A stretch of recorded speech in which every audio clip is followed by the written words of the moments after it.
नमस्कार दोस्तों, स्वागत है आपका आज की नई वीडियो में। नाउ रिसेंटली आपने ये खबर देखी होगी ऑनलाइन न्यूज़ मीडिया पोर्टल्स पर कि एएमयू यूनिवर्सिटी में जो इस्लामिक स्कॉलर्स हैं उनके कोर्स हटा दिए गए हैं और उसकी जगह पर सनातन धर्म के ऊपर कोर्स शुरू होने जा रहा है। ये आप देखेंगे टाइम्स ऑफ इंडिया का आर्टिकल, जिसमें कि साफ-साफ लिखा है, Aligarh Muslim University to include Sanatan Dharma in new course removes book supporting Islamic State. तो इसके बारे में ये कहा जा रहा है कि जो 2 स्कॉलर्स थे उनके कुछ टेक्स्ट और कुछ स्टडीज़ थी जो कि काफ़ी ऑब्जेक्शनेबल थी। उसमें कुछ ऐसा कंटेंट था कि जो सेपरेट स्टेट के बारे में बात कर रहा था या भारत से अलग होने के बारे में बात कर रहा था। काफ़ी सारा ऐसा टेक्स्ट उसमें इन्वॉल्व था। उसको हटा दिया गया है यहाँ पर। ये दूसरा आप आर्टिकल देखेंगे हिंदुस्तान टाइम्स का कि AMU drops two work of Islamic authors start course on Sanatan Dharma. और इस इंक्लूजन को लेकर सनातन धर्म का ये कोर्स जो इंक्लूड किया गया है, इसके बारे में जब एएमयू स्पोक पर्सन से बात की गई, उमर सलीम पीरज़ादा, तो उन्होंने ये कहा कि यूनिवर्सिटी ने ये एक कोर्स जो है ये इंक्लूड किया है रिलीजन्स को स्टडीज़ करने के लिए, क्योंकि एएमयू में सभी धर्मों का सम्मान किया जाता है और ये सबका इंस्टीट्यूट है। उन्होंने ये कहा कि an inclusive one with students of all religion coming to the institution and hence the move. तो ये इसीलिए लिया गया है ताकि सभी धर्मों के संप्रदायों के जो स्टूडेंट्स आते हैं वहाँ पर पढ़ने के लिए, वो अच्छे से स्टडीज़ कर पाएँ। भारत विविधताओं का देश है, ऐसा कहा जाता है, तो सभी धर्मों को बराबर रखने के लिए और सबके बारे में जानने के लिए, समझने के लिए, पढ़ने के लिए ये स्टेप लिया गया है। ये आप देखेंगे ट्विटर का स्क्रीनशॉट है, एक जो न्यूज़ एजेंसी है उसके ट्विटर हैंडल से शेयर किया गया था, जिसमें कि लिखा है Aligarh UPMU is an inclusive university with students of all religions coming here. We have thus started a Sanatan Dharm Studies course in the Department of Islamic Studies in MA. Umar Salim Peerzada, professor AMU.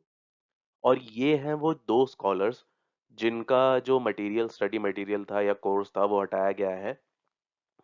इनके बारे में मैं आगे आपको बताऊँगा। जो Aligarh Muslim university है, उसने 20th सेंचुरी के इस्लामिक ऑथर्स हुए थे अबू अला अल मदूदी और सैयद कुतुब। इनका जो मटेरियल था इस्लामिक स्टडीज़ जो फॉलो कर रहा था डिपार्टमेंट इसको, उसको सिलेबस के अंदर से हटा दिया है और ये क्लेम किया है कि जो कंटेंट था इसका वो ऑब्जेक्शनेबल था। While starting a course on Sanatan Dharma. अब सनातन धर्म के ऊपर जो है कोर्स शुरू कर दिया गया है। 20 स्कॉलर्स, ये स्टेप कब कब लिया गया?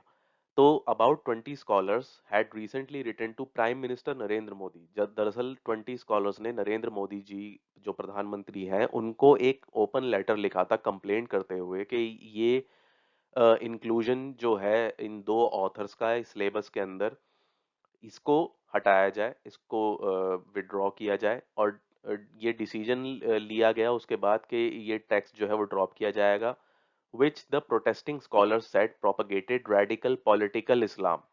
तो उस टेक्स्ट को पॉलिटिकल और रेडिकल इस्लाम से जोड़ा गया था, इसलिए ये पढ़ाने योग्य नहीं है, इसको हटा दिया जाए सिलेबस से।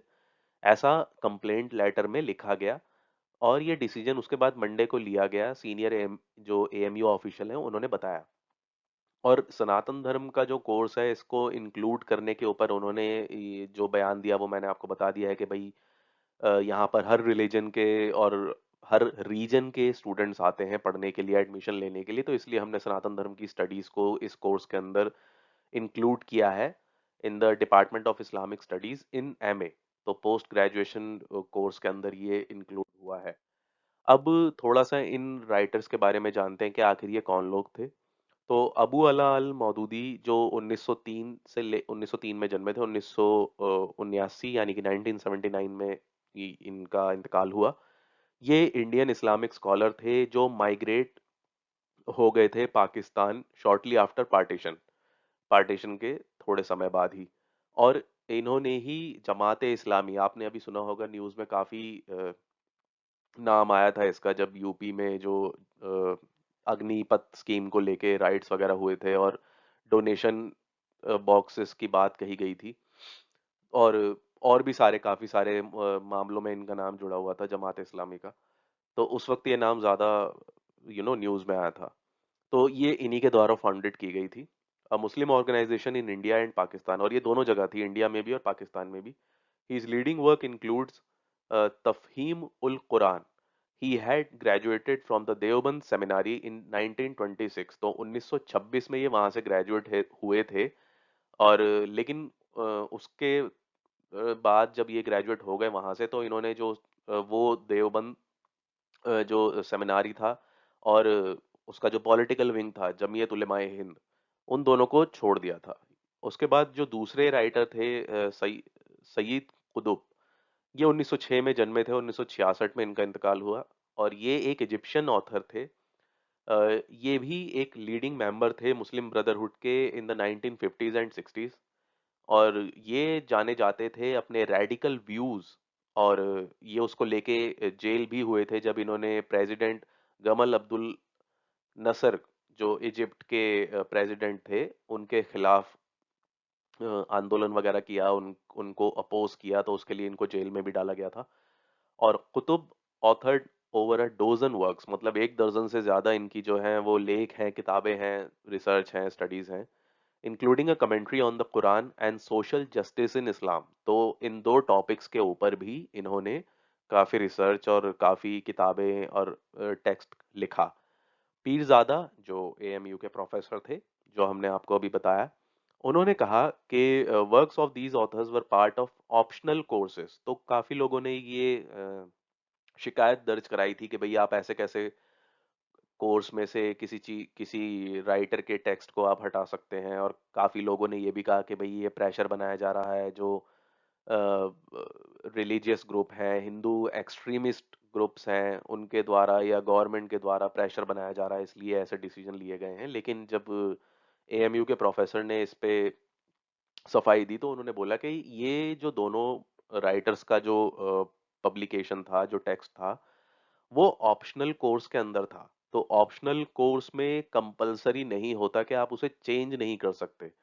जैसे जो नॉर्मल स्टडीज होती है सिलेबस के अंदर, जो कंपलसरी पढ़ाना ही है बच्चों को, उसको आप चेंज नहीं कर सकते जब तक कि आप एकेडमिक काउंसिल से जो है डिस्कशन ना कर लें उस टॉपिक के ऊपर, जो कि मैंडेट बनाया गया है सिलेबस सिलेबस के अंदर जो भी चीज़ इंक्लूड है वो। लेकिन ऑप्शनल सब्जेक्ट के लिए ऐसा नहीं होता। तो उन्होंने यही कहा कि works of these authors were part of optional course and hence they could be dropped without discussing the issues in the academic council as is mandated if any change is to be made in the syllabus। तो बाकी के जो compulsory courses होते हैं, studies होती हैं, उनके लिए डिस्कशन मैंडेटरी होता है, लेकिन ऑप्शनल के लिए ये नहीं होता। इसको लेके काफ़ी अभी न्यूज़ में आएंगी ये चीज़ें। और लेकिन यहाँ पर मैंने ज़रूरी समझा कि आपको ये पता चले कि भाई कोर्सेज जो है सनातन धर्म का एएमयू यूनिवर्सिटी में शुरू हो गया है। क्योंकि एएमयू यूनिवर्सिटी देखिए एक अच्छी यूनिवर्सिटी है, वहाँ पर काफ़ी अच्छे लेवल की पढ़ाई होती है, टेक्स्ट और लिटरेचर लाइब्रेरी बहुत अच्छा है। लेकिन कुछ कोर्सेज वहाँ पे अवेलेबल नहीं है, तो जैसे कुछ बच्चों को कुछ स्पेसिफिक कोर्सेज पढ़ने होते हैं, वो वहाँ एडमिशन नहीं ले पाते या उन्हें मिल नहीं पाता। लेकिन अब अगर कोई इंटरेस्टेड है सनातन धर्म से रिलेटेड स्टडी करने में, कोर्स करने में, जानने में, उसके बारे में रिसर्च करने में, पीएचडी करने में, थीसिस लिखने में, तो वो अब कर सकते हैं। तो उनको दोनों ऑप्शन मिल गए, मनमर्जी का कोर्स भी मिल जाएगा और मनमर्जी की यूनिवर्सिटी भी मिल जाएगी।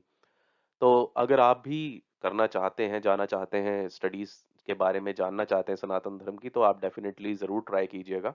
एएमयू वैसे बहुत अच्छी यूनिवर्सिटीज़ में से एक है।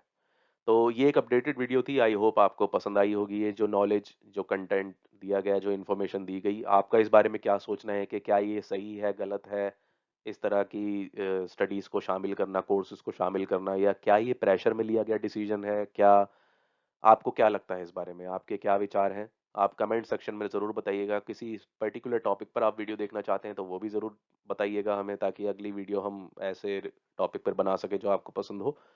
वीडियो अगर पसंद आई हो तो प्लीज़ लाइक कीजिएगा, शेयर कीजिएगा, चैनल को सब्सक्राइब कीजिएगा और बेल आइकन का बटन ज़रूर दबाइएगा, ताकि अगली वीडियो की नोटिफिकेशन आपको सबसे पहले मिले। तो जल्दी ही मिलते हैं आपसे एक और अपडेटेड वीडियो में। तब तक अपना ध्यान रखिए। जय हिंद, जय भारत, वंदे मातरम, भारत माता की जय।